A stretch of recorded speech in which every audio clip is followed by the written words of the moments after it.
नमस्कार दोस्तों, मैं जेपी डांडिया आप सभी का आपके अपने YouTube channel dandiya electrical study पर एक बार फिर से स्वागत करता हूं।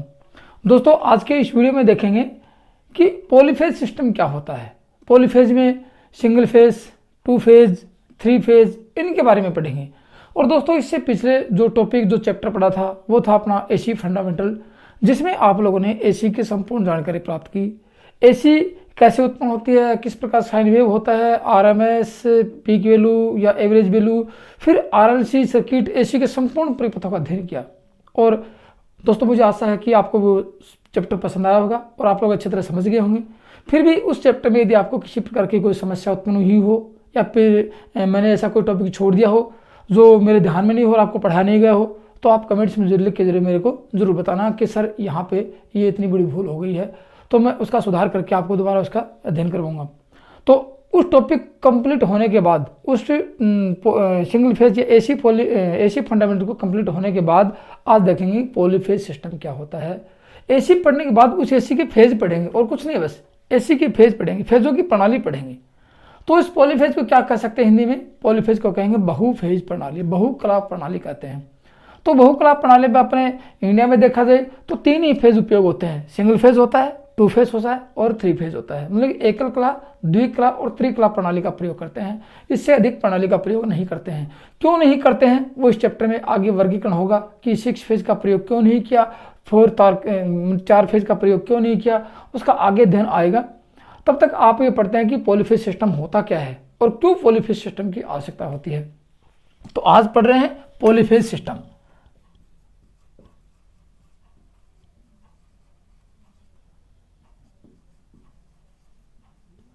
पॉलीफेज सिस्टम को हिंदी में कहते हैं बहुकला प्रणाली। बहुकला प्रणाली, इसके बारे में अध्ययन करेंगे। अब बहुकला प्रणाली में एक फेज तो है नहीं, सिंगल फेज की प्रणाली तो पीछे पढ़ लिया आप लोगों ने, उसका संपूर्ण अध्ययन किया, एक एक पॉइंट टू पॉइंट बारीकी से अध्ययन किया। और मैंने इतनी मस्त तरीके से पढ़ाया है कि आपको उससे संबंधित कोई क्वेश्चन गलत हो ही नहीं सकता। और ऐसा कोई क्वेश्चन नहीं छोड़ा जो आपको समझ में नहीं आया हो। जीरो लेवल से, मतलब कि अपनी सरल भाषा में जीरो लेवल से मैंने आपको अध्ययन करवाया है। उसको पढ़ने के बाद ही आज इस नतीजे पर पहुंचे हैं। तो इस पॉलीफेज की परिभाषा क्या लिख सकते हैं कि दो या दो से अधिक फेज की प्रणाली को, प्रणाली सिस्टम को, एक सिस्टम नहीं, दो या दो से अधिक फेज की प्रणाली को लिख सकते हैं। दो या दो से अधिक फेज, फेज को हिंदी में क्या कहते हैं? कला कहते हैं। और कला की परिभाषा बताऊंगा आपको, कला की प्रणाली को या सिस्टम को बहुकला या पॉलीफेज कहते हैं, पॉलीफेज सिस्टम कहते हैं।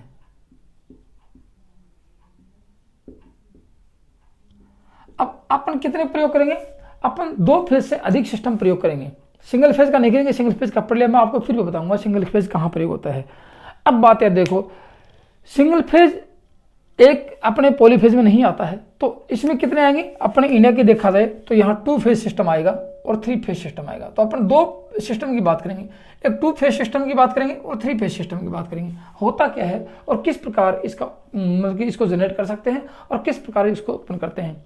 उससे पहले आप लोग ये देखोगे कि पॉलीफेज को पढ़ने से पहले सिंगल फेज आप लोगों ने पढ़ा। तो सिंगल फेज में क्या पढ़ा था आप लोगों ने? याद होगा, आप लोगों को देखा होगा, फेज और न्यूट्रल होता है।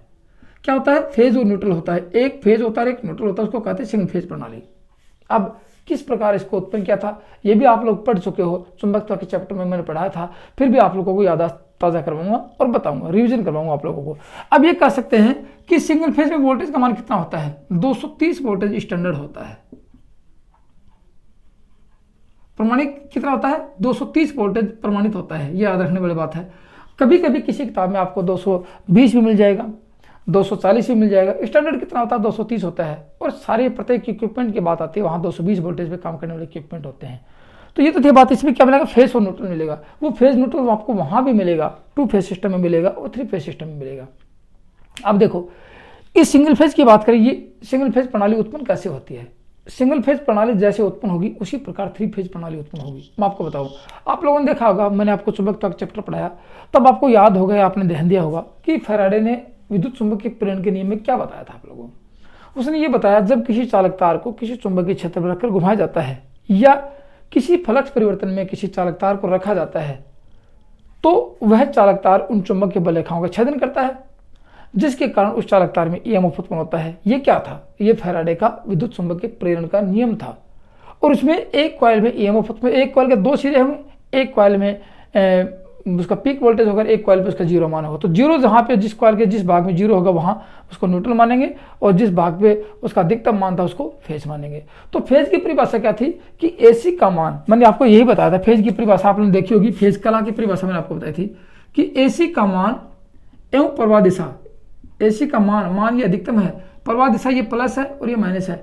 एसी का मान एवं प्रवाह दिशा पल पल बदलता रहता है। तो किसी भी पल उसका कोण, उसकी जो कोण एंगल है, ये एंगल है, ये क्या है? ये फेज ही कहलाता है। तो अब फेज अलग नहीं है, ये भी फेज है। अब यदि दो तारों के बीच में एंगल उत्पन्न कर देंगे तो दो फेज हो जाएंगे, तीन तारों के बीच में एंगल उत्पन्न कर देंगे, तीन कॉइल के बीच, तो वो थ्री फेज हो जाएगा। चार कॉइल लेकर इसके बीच में एंगल उत्पन्न कर देंगे तो वो चार फेज हो जाएंगे।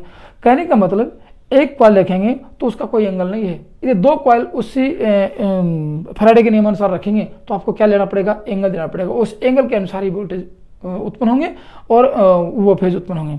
तो ये कह सकते हैं कि जब किसी कॉइल को किसी चुंबकीय क्षेत्र में रखकर घुमाया जाता है तो उस कॉइल में फैराडे के नियमानुसार, फैराडे के विद्युत चुंबकीय प्रेरण के नियमानुसार ईएमएफ उत्पन्न होता है, जिसे सिंगल फेज कहते हैं। अपन बात किसकी कर रहे हैं? सिंगल फेज की। लेकिन यहाँ बात किसकी करेंगे, चर्चा किसकी करेंगे? चर्चा करेंगे अपने पॉलीफेज की। उससे पहले सिंगल फेज को जानना आवश्यक है, ये भी आप लोग पढ़ते आ रहे हो, मैंने सिर्फ आपको रिवीजन करवाया है।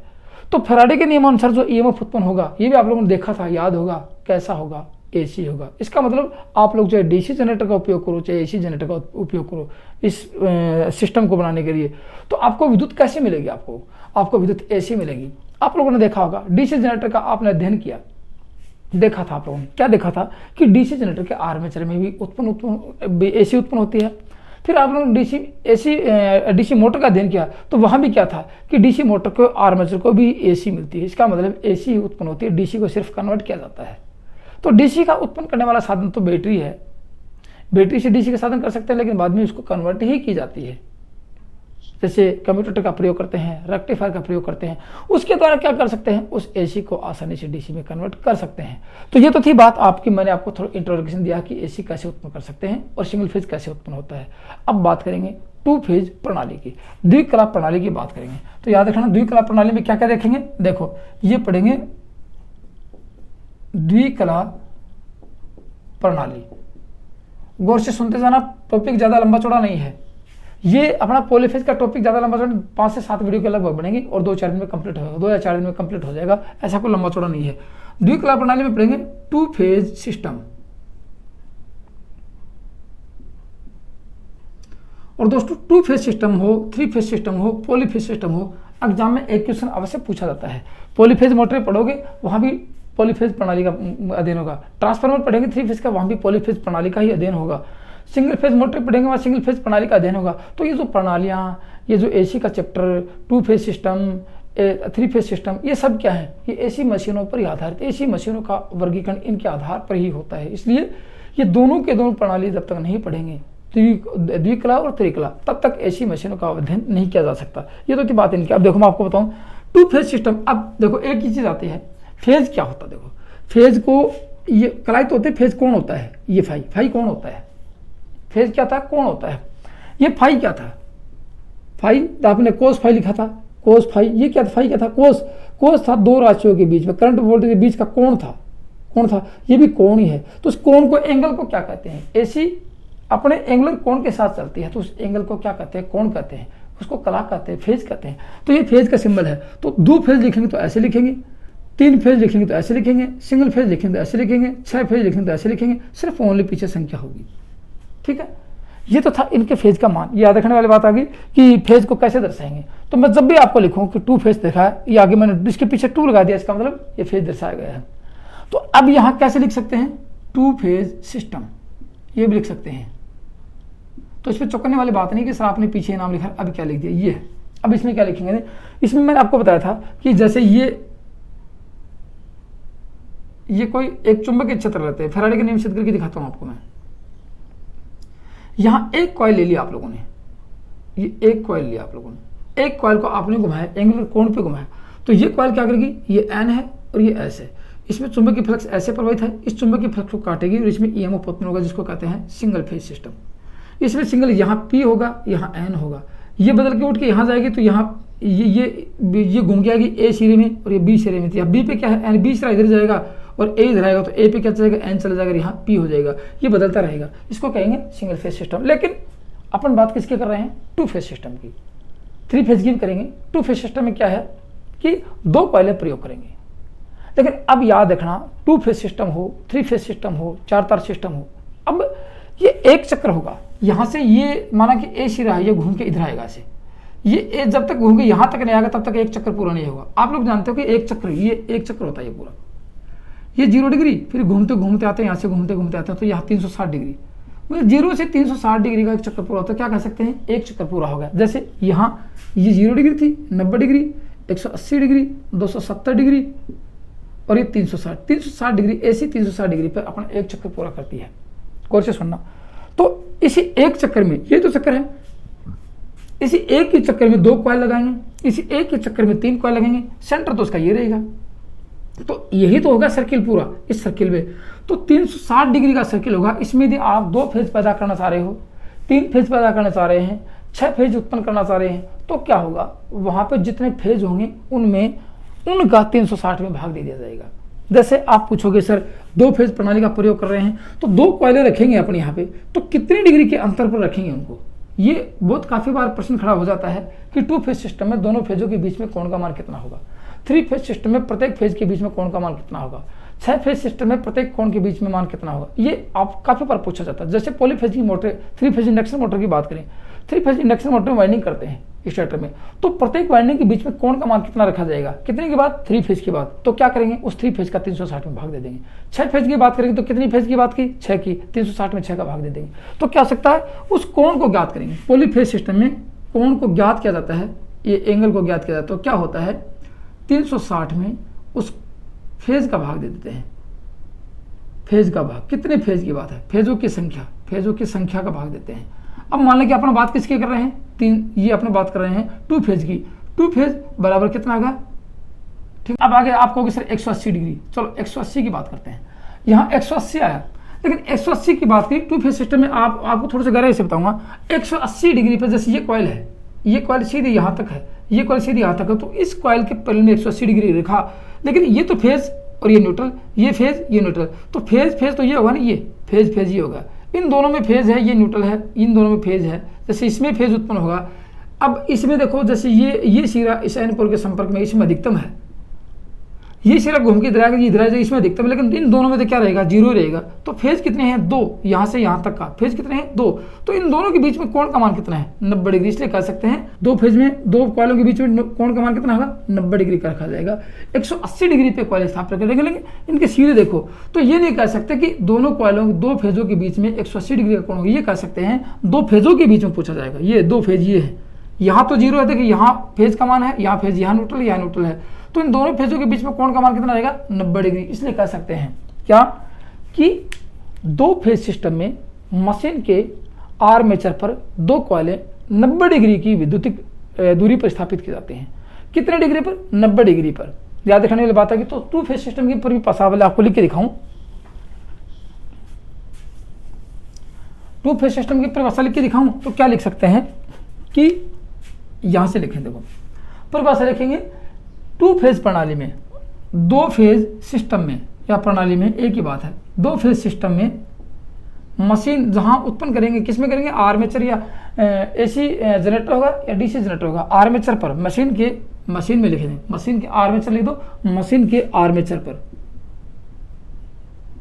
कहां स्थापित करेंगे, मशीन के आर्मेचर पर। कितनी कॉइल है, 2 कॉइल है, याद रखना, 2 कॉइल्स, या कॉइल को हिंदी में कुंडल कहते हैं अपनी भाषा में। 2 कुंडलन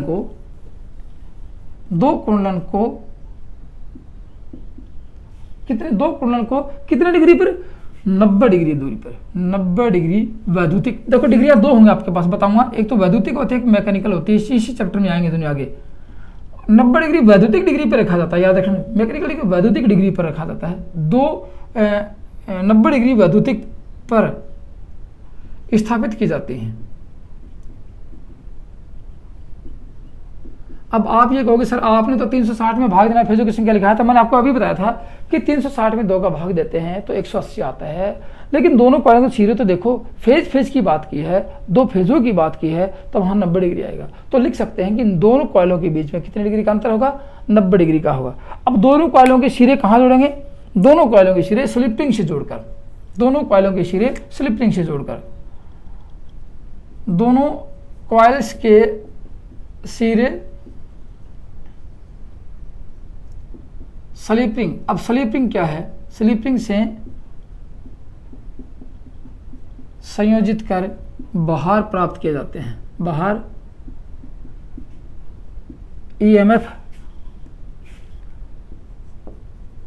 प्राप्त किया जाता है। अब स्लिप रिंग क्या, देखो मैंने आपको बताया था कि स्लिप रिंग जब किसी डीसी जनरेटर का आर्मेचर मान लेते हैं तो वहां क्या होता है, डीसी जनरेटर के आर्मेचर में जो एसी उत्पन्न होती है, यदि उन कॉइलों को स्लिप रिंग से जोड़ते हैं तो वो सेम टू सेम एसी अपने को बाहर मिल जाती है। डीसी जनरेटर के आर्मेचर पर कम्यूटेटर लगाते हैं, यदि वहां स्लिप रिंग लगा देते हैं तो स्लिप रिंग क्या करता है, कोई चेंजमेंट नहीं करती है। एसी मिली तो एसी प्रदान कर देगी, डीसी मिली तो डीसी प्रदान कर देगी। तो डीसी जनरेटर के आर्मेचर में कौन सी विद्युत उत्पन्न होती है, एसी उत्पन्न होती है, तो बाहर क्या मिलती है, एसी उत्पन्न मिल जाती है। और आज किसकी बात करें, एसी की बात करें, इसलिए वहां स्लिप रिंग लगा देंगे तो एसी मिल जाएगी। और यदि यहाँ स्प्लिट रिंग लगाई या कम्यूटेटर लगाए तो क्या मिलेगा, डीसी मिलेगी। लेकिन डीसी चाहिए नहीं अपने को चाहिए एसी, तो संयोजित के बाहर ईएमएफ प्राप्त किया जा सकता है। एक तो ये थी बात है। अब देखो समस्या क्या आती है, मैं आपको इसका डायग्राम बना के दिखाता हूँ, थोड़ा सा आप उसको समझना, और समझने के बाद आपको अच्छी तरह समझ में आ जाएगा कि क्या क्या सिस्टम था। मैं आपको दिखाता हूँ इसका डायग्राम। देखो जैसे आप लोग देखोगे, ये लिया मैंने एन पोल पे, फैराडे का नियम सिद्ध भी करके दिखाऊंगा आप लोगों को। ये लिया आप लोगों ने एन पोल, और ये लिया आप लोगों ने आर्मेचर, पूरी बातें बताऊंगा। और ये लिया आप लोगों ने एस पोल, 2 पोल लिया आप लोगों ने, ये एन पोल और ये एस पोल। आप लोगों को पता कि चुंबकीय बल रेखाएं कहाँ जाएंगे, एन से एस की ओर जाएंगे। यहां मैंने 2 कॉइलें ली, देखने वाली बात यह है कि 2 कॉइलें ली मैंने आपको,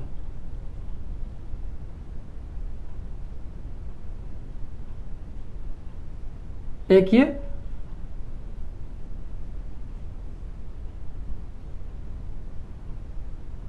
दो कॉइलें ले ली मैंने आपको। दोनों को देखो, ये कॉइल 90 डिग्री पे है, ये 180 डिग्री पे है, ठीक है ना। ये कॉइल 90 डिग्री पे है, 180 डिग्री पे है, लेकिन इन दोनों के बीच का कोण कितना हुआ, ये 90 डिग्री हुआ।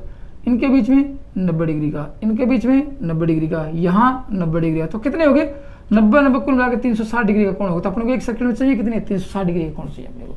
ऐसे कॉइलें रखी। अब आप इसको गौर से देखोगे, मैं आपको पॉइंट टू पॉइंट समझा रहा हूँ। तो यहाँ एक बात याद रखना कि दोनों कॉइलें, 2 कॉइल आपके पास ए और बी, 2 कॉइलें लिया आप लोगों ने, दोनों को 90 डिग्री के अंतर पर रखा और चुंबकीय फ्लक्स में रखा, घुमाएंगे वोल्टेज उत्पन्न करेंगे। लेकिन एक चीज याद रखना, यहाँ दोनों कॉइलों में समान साइज के तार होंगे। पॉइंट टू पॉइंट मेरी बात गौर से सुना, लेकिन दोनों साइजों में समान साइज के तार होंगे। जैसे यहाँ 20 गेज का तार लिया, SWG का तार लिया, तो यहाँ 20 का रहेगा। दोनों कॉइलों में समान साइज के तार होंगे, एक ही फॉर्मर पर लपेटा जाएगा। जैसे कॉइल लपेटते हैं, यहाँ से ऐसे कॉइल लपेटते हैं, लपेटते हैं, तो जैसे यहाँ कॉइल लपेटने शुरू की इसी फॉर्मर पर, तो कॉइल की साइज ये रहेगी। यहाँ से यहाँ तक की माना कि 1 फीट की दूरी है, तो सभी कॉइलों की 1-1 फीट की दूरी ही रहेगी। उसको कहते हैं फॉर्मर, इतनी दूर का ये फॉर्मर, एक ही फॉर्मर पर लपेट रहे हो कॉइल को, ऐसे ऐसे लपेट रहे हो, तो टोटल कॉइलें जो बनाएंगे वो एक ही फॉर्मर पर लपेटे जाएंगे। तो 2 चीजें आ गई, समान साइज के तार रहेंगे। तार कैसे रहेंगे, तार समान साइज के, एक तो याद रखना। फिर एक ही फॉर्मर पर, एक ही फॉर्मर का मतलब कि जो जिस पे आप लपेट रहे हो वो फॉर्मर पर लपेटेंगे, लपेटे, ठीक है ना, एक ही फॉर्मर पर लपेटेंगे। और उसके बाद 2 चीजें आगे, समान साइज के तार एक ही फॉर्मर पर लपेटा। यदि नहीं करेंगे तो कंडीशन क्या होगी आपको बताऊंगा, क्योंकि कंफ्यूज वहीं आता है। फिर एक ही फॉर्मर पर समान टर्नों की संख्या, तीसरी बात आएगी समान टर्नों की संख्या रखेंगे, समान टर्नों की संख्या, 3 बात आ गई, और समान कोणीय गति।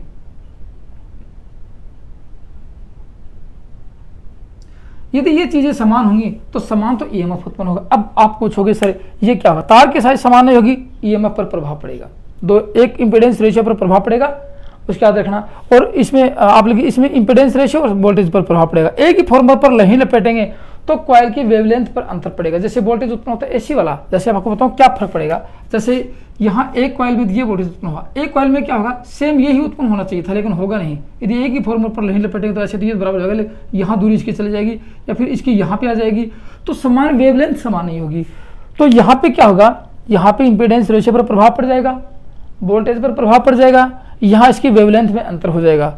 समान टर्नों की संख्या नहीं होगी तो वोल्टेज पर प्रभाव पड़ जाएगा कि एक कॉइल में तो वोल्टेज का मान 200 है तो एक में 210 रहेगा या 190 हो सकता है, वोल्टेज पर प्रभाव पड़ेगा। समान कोणीय गति से नहीं घुमाएंगे तो फ्रीक्वेंसी में अंतर हो जाएगा, मतलब कि दोनों एक ही स्पीड से समान घुमाएंगे तो होगा। तो यहाँ क्या होगा, यहाँ एफ पर प्रभाव पड़ेगा, यहाँ वी पर पड़ेगा, यहाँ वेवलेंथ पर पड़ेगा और यहाँ इंपीडेंस रेशियो व वोल्टेज पर प्रभाव पड़ेगा। ये चारों चीज़ याद रखना, काफ़ी बार परीक्षा में पूछी जाती है, बहुत ही मोस्ट इंपॉर्टेंट है।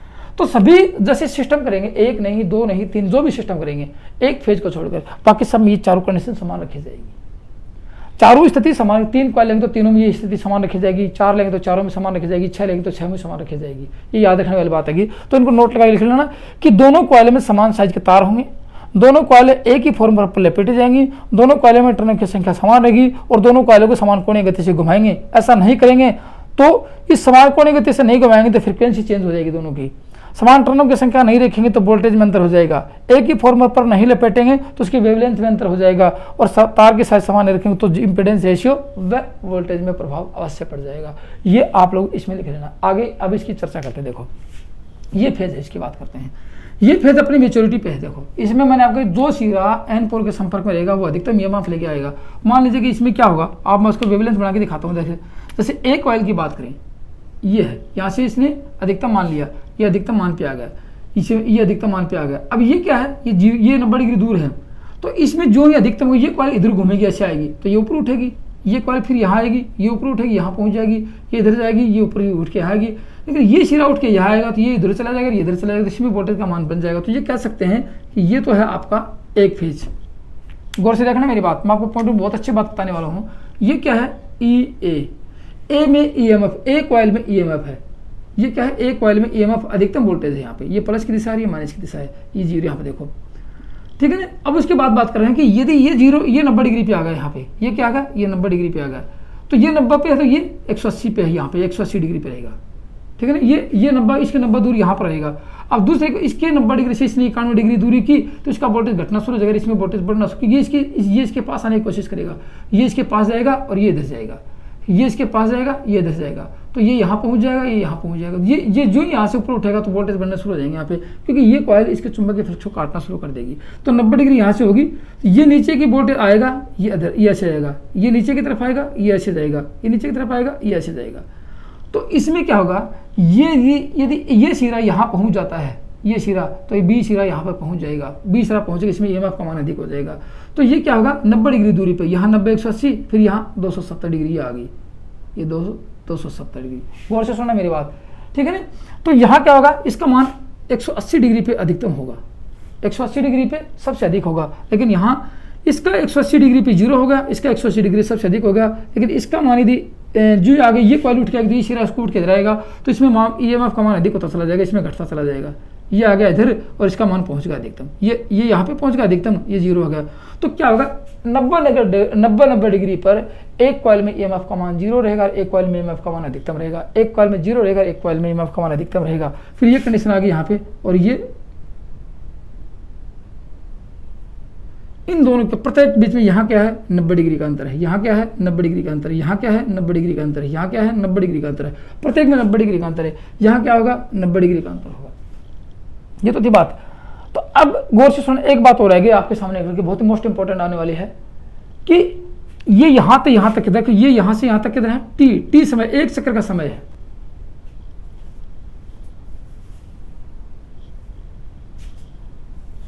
यहाँ से यहाँ तक क्या है, एक चक्कर का समय है टी। तो ये देखो टी, ये तो टी, ये T/2, ये एक चक्कर आधा भाग, और ये क्या है T/, ये एक चक्कर का चौथाई भाग है। ये क्या है, एक चक्कर का चौथाई भाग है कि नहीं है, एक चक्कर की ये क्या है, चौथाई T/4 है।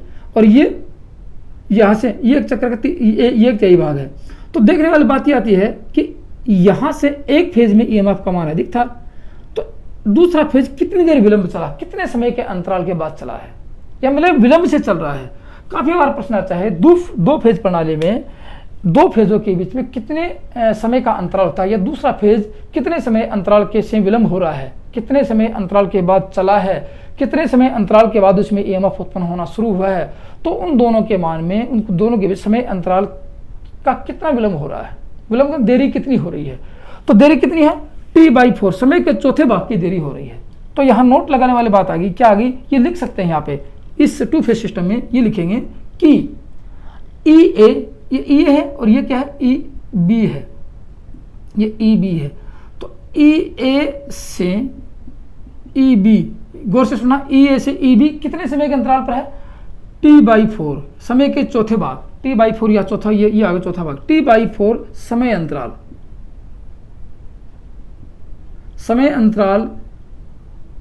समय अंतराल से विलंब हो रहा है, से विलंब हो रहा है। काफी बार परीक्षा में प्रश्न पूछा जाता है कि कितने ये सभी आपको तीनों फेज में बताऊंगा, ये सभी में होता है, समय के चौथे भाग पर समय अंतराल पे विलंब हो रहा है। अब ये तो थी बात इसकी, आप समझ गए होंगे यहां से, और कितने डिग्री दूर पे हो रहा है, डिग्री की बात की जाए तो 90 डिग्री पे, ये इधर डिग्री की बात की जाए तो EA से EB 90 डिग्री की दूरी पर है, 90 डिग्री की दूरी पर है। एक बात आ गई। अब आप लोग आगे इसकी मैंने आपको अभी और दो बातें बता दी। अब देखो इसका सर्किट डायग्राम देखें, इसको यदि ये तो था आपका कौन सा फेजर डायग्राम है, ये आपको मैंने ग्राफिक डायग्राम बताया था, फेजर डायग्राम बता दिया। अब आगे देखेंगे इसमें कि इसका ईएमएफ कैसे उत्पन्न होगा, उस ईएमएफ की बात करते हैं, उस ईएमएफ की बात करेंगे। देखो आगे यहाँ गौर से देखेंगे, ये हुई, ये आपका EA उत्पन्न हो गया, EA है, देखो यहाँ अधिकतम मान EA पर है। फिर क्या करेंगे, दोनों का मैग्नीट्यूड दोनों का बराबर रखेंगे। यदि ये इसका मैग्नीट्यूड 10 वोल्टेज 10 इसका रखेंगे, क्योंकि दोनों की ये आपने समान साइज एक ही फॉर्मूला पर लपेटा है, समान टर्नों की संख्या रखी है, तो वोल्टेज में कोई अंतर नहीं है। तो यहाँ से लेंगे, ये क्या होगा, EB हो गया। बोलो दोनों 90 डिग्री पे है कि नहीं है, ये दोनों 90 डिग्री पे हैं। गौर से सुनना मेरी बात, ये दोनों 90 डिग्री पे हैं। तो यहाँ से कुल वोल्टेज का मान कितना होगा, कुल वोल्टेज यहाँ से ऐसे दिखा सकते हैं, कुल वोल्टेज दिखाएंगे। ये इसका यदि ग्राफिक डायग्राम खींचते हैं यहाँ से EA से, ये EA यहाँ पर था, ये कुल वोल्टेज हो गया। तो ये क्या है, ये EB है और ये क्या है, EA है, और ये आपका E निकलेगा, E निकलेगा आपका ये। तो ये हो गया आपका E। और अब आप लोग समझेंगे चित्र कौन सा बन गया, ये आपका बन गया समकोण त्रिभुज। क्या बन गया, समकोण त्रिभुज बन गया। और समकोण त्रिभुज को आप अच्छी तरह सरल करना जानते हो। समकोण त्रिभुज में या आप लोग जानते हो ये क्या है, ये आप लोगों का कर्ण है और ये आधार है और ये लंब है। तो इसमें ईएमएफ का मान कैसे ज्ञात करेंगे उसकी बात करते हैं। देखो ईएमएफ का मान ज्ञात करने के लिए आपको क्या चाहिए, देखो आप लोग जानते हो कर्ण बराबर क्या होता है, आधार स्क्वायर प्लस लंब स्क्वायर का रूट होता है। समझ रहे हो आप लोग बात। अब आधार में क्या है, आधार में कर्ण में क्या है, E है। E का मतलब लाइन, ये दोनों का बीच का रिजल्टेंट वोल्टेज है कि इस टू फेज सिस्टम में रिजल्टेंट वोल्टेज क्या होगा, परिणामी वोल्टेज का मान कितना होगा। इसमें तो अलग था क्योंकि दोनों का मान बराबर है। तो यहाँ एक चीज और लिखने वाली बात आ गई, मैं भूल गया बताने, कि दोनों में वोल्टेज का मान बराबर है। तो लिख सकते हैं कि EA बराबर EB होगा, EA बराबर EB होगा। ये तो आप इसको समझ गए। और EA क्या है, ये फेज वोल्टेज है, क्योंकि एक फेज का वोल्टेज है। EB क्या है, ये एक फेज का वोल्टेज है। तो लिख सकते हैं कि EA बराबर EB बराबर EP। EP क्या है, फेज वोल्टेज। मैं आपको बताऊंगा EP तीनों बराबर हैं, कि फेज वोल्टेज ये भी है, ये भी, तीनों फेज वोल्टेज बराबर है, दोनों फेज वोल्टेज बराबर है। लेकिन यहाँ इसको सोल्व करेंगे तो परिणामी वोल्टेज क्या निकलेगा उसका मान निकाल के देखते हैं। तो कर्ण में क्या है, EA का स्क्वायर प्लस आलम में EB का स्क्वायर है, और ये लगा दिया आप लोगों ने रूट। बोलो हुआ कि नहीं हुआ। अब आप लोग जानते हो कि EA EB दोनों बराबर हैं, EA EB दोनों बराबर। तो इसके बदले क्या लिख सकते हैं, ये फेज वोल्टेज है, ये भी फेज वोल्टेज, माना इसका वोल्टेज 10 है, इसका भी 10 है, और फेज वोल्टेज क्या है 10 है, ये अलग नहीं है, इसको फेज वोल्टेज कहेंगे। चाहे इसका मान लिख दो यहाँ पे, चाहे इसका मान लीजिए फेज वोल्टेज 10 है। तो ये लिख सकते हैं कि कुल वोल्टेज कितना हो सकता है, 2 गुणा 10, ठीक है ना, 2 10 प्लस 10 10 20 वोल्टेज हो सकता है। तो लिख सकते हैं कि इसको 2 से गुणा कर दो, EP को 2 से गुणा कर दें तो आपको दोनों वोल्टेज का मान मिल जाएगा, बिल्कुल मिल जाएगा। तो यहाँ क्या कर सकते हैं, देखो यहाँ पे ये लिख सकते हैं E बराबर लिखेंगे 2EP। इसका मतलब न तो इसका नाम लिया न इसका नाम, फेज वोल्टेज का नाम लिया है, कि जहाँ दो फेज, उसका एक फेज का नाम लेंगे, एक फेज ये ले दो चाहे ले दो, दो फेजों में एक फेज का नाम ले, इसको कहते हैं फेज वोल्टेज। को 2 से गुणा कर देंगे तो दोनों फेजों का मान आ जाएगा। और यहाँ लगा दिया रूट, समझ गए आप, यहाँ क्या लगाया, रूट लगा दिया। या फिर इसको जोड़ेंगे तो क्या आता है, 2AB आता है। इसको यहाँ पे EP का मान ज्ञात हो जाता है। अब EP देखो, यहाँ तो इसका आपने ये दोनों का योग, तो अब अकेला ये रूट बचेगा इस 2 के ऊपर, तो लिख सकते हैं 2√2, ठीक है ना, √2 और EP, ये इसका रिजल्टेंट वोल्टेज निकल के आता है। तो अब इसका निष्कर्ष क्या निकलता है, 2 फेज वोल्टेज का 3 फेज वोल्टेज में भी सेम ऐसे ही होगा। इसका रिजल्ट क्या निकला है वो देखो, लास्ट एंड फाइनल रिजल्ट इसका ये निकला है, क्या निकल गया इसका, कि 2 फेज प्रणाली में लाइन वोल्टेज बताऊंगा, लाइन वोल्टेज फेज वोल्टेज, देखो लाइन वोल्टेज ये है, फेज वोल्टेज का कितना है, √2 गुना है। लाइन वोल्टेज फेज वोल्टेज का √2 गुना अधिक है, √2 गुना होता है, ऐसे कर लो, √2 गुना होता है। काफी बार पूछा जाता है, एक नहीं काफी बार पूछा जाता है। तो क्या लिख सकते हैं इसके बदले में, ये लिख सकते हैं कि EP बराबर √2EP, E बराबर, ये क्या है, E लाइन वोल्टेज है। लेकिन अब पूछेंगे सर इसका मान कितना होगा, इस फेज वोल्टेज का मान कितना होगा, तो ये भी आपको बताऊंगा, ये भी एक लाइन लिख के बताऊंगा क्या होता है। देखो इसमें आप लोग समझोगे कि ये लाइन वोल्टेज है। अब लाइन वोल्टेज कहते किसे हैं, लाइन वोल्टेज किसे कहेंगे, फेज वोल्टेज किसे कहेंगे, उसको मैं आपको एक अच्छी तरह समझा देता हूँ। देखो यहाँ से, यहाँ आप समझोगे, देखो यहाँ समझ लो, कोई बात नहीं, यही आता है। जैसे आप लोगों ने दोनों फेज लिए, एक तो लिया ये फेज लिया और एक लिया ये फेज, दोनों कितने डिग्री पे हैं, 90 डिग्री पे हैं। दोनों में टर्नों की संख्या समान रहेगी, रे की फॉर्म पर लपेटा जाएगा, समान कोने गति से घुमाया जाएगा। यहाँ दोनों पाया एक एक सिरे को जोड़ लेते हैं, जैसे ये A1 है और ये A2 है, यहाँ A2 है, ये B2 है और ये B1 है, ठीक है ना, ये B1 है, B1 दोनों को जोड़ा और यहाँ से एक फेज निकाल लिया, यहाँ से एक तार निकाल लिया और ये, तो ये क्या हो गया, यहाँ पे ये हो गया आपका न्यूट्रल, ये हो गया EA और ये हो गया EB, दोनों फेजों में निकाल लिया। तो अब वो बात सुनो कि ये तो क्या था और ये क्या है, दोनों की बात बताता हूँ आपको। एक फेज, ये एक फेज है, एक फेज से एक फेज, 2 फेज है, यहाँ पे 2 फेज हैं। एक फेज में न्यूट्रल के बीच, एक फेज न्यूट्रल के बीच क्या होता है, फेज वोल्टेज होता है। तो ये क्या है, EP फेज वोल्टेज का माना गया। एक फेज ये है और एक फेज ये है, दोनों के बीच में EP, ये दोनों फेज वोल्टेज है, यहाँ 2 फेज वोल्टेज हैं। तो एक न्यूट्रल व फेज के बीच फेज वोल्टेज कहलाता है, फेज व न्यूट्रल के बीच फेज वोल्टेज कहलाता है। लेकिन इन दोनों फेजों के बीच की बात की जाए, आगे थोड़ा सोर्स बढ़ा दिया जाए इसको, आगे ऐसे आगे देखो, तो इन दोनों फेजों के बीच की बात की जाए, यहाँ इन दोनों को लगाएं वोल्टमीटर, क्या दिखाएगा, VE, ये दिखाए वोल्टेज A या E दिखा दो, A व B दोनों का दिखाएगा, इसको कहते हैं लाइन वोल्टेज। ये लाइन वोल्टेज है जिसको E अकेले से दर्शाते हैं या टोटल वोल्टेज दिखाते हैं, ये क्या है, लाइन वोल्टेज है, ये होता है। तो ये बात आ गई आप लोगों की कि लाइन वोल्टेज, इस वोल्टेज का मान इन दोनों में से एक का √2 होता है, इस वोल्टेज का मान। लेकिन पूछा जाए इसका मान यदि आप लोगों ने 200 दिया है कि 2 फेज सिस्टम में लाइन वोल्टेज का मान 200 है, तो फेज वोल्टेज का मान क्या होगा, इसको देखो यहाँ फेज वोल्टेज, इसका हल कर लो, EP बराबर E/√2। ये क्या है, E क्या है, लाइन वोल्टेज है, E लाइन वोल्टेज है, EP क्या है, ये फेज वोल्टेज है। ये आप लोगों का आता है 2 फेज सिस्टम। तो लिखने वाली बात क्या आ गई, यहाँ पे एक चीज आ गई, नोट लगा के लिखेंगे कि 2 फेज प्रणाली में लाइन वोल्टेज का मान फेज वोल्टेज का √2 गुना होता है। वह दोनों फेजों में 90 डिग्री का कोण होता है, 90 डिग्री का कलांतर होता है। दोनों फेजों की बात कर रहा है हमें, दोनों फेजों में 90 डिग्री का कलांतर होगा। और फेज लाइन वोल्टेज का मान फेज वोल्टेज का √2 गुना होगा और फेज वोल्टेज का मान लाइन वोल्टेज का √2 डिवाइड होगा। ये अब तक का निष्कर्ष निकला, किसमें, इस 2 फेज सिस्टम में निकला है। और यहाँ देखे जाए तो एक ये आपको सोचने वाली बात आती है कि 90 डिग्री के बाद में समय अंतराल के चौथे भाग पर ये E/2EB का मान, इसके विलंब देरी से चलता है, देरी से अपना मान क्रिएट करता है, उत्पन्न करता है। और 2 फेज सिस्टम में दोनों कॉइलों के बीच में 90 डिग्री का अंतर रखा जाता है। यही एवरेज के मतलब कि अब तक का निष्कर्ष निकला है। तो ये तो था आपका 2 फेज प्रणाली। दोस्तों वीडियो कैसा लगा ये आप कमेंट से लिख के बताना, समझ में आया नहीं आया, और वीडियो पसंद आया तो लाइक कर दो, शेयर कर दो। और जो दोस्त पहली बार वीडियो को देख रहे हैं वो इसी प्रकार इलेक्ट्रिशियन थ्योरी का संपूर्ण सिलेबस का नियमित पैटर्न के आधार पर अध्ययन करने के लिए डांडिया इलेक्ट्रिक स्टडी चैनल को सब्सक्राइब जरूर कर लो। थैंक यू, धन्यवाद दोस्तों।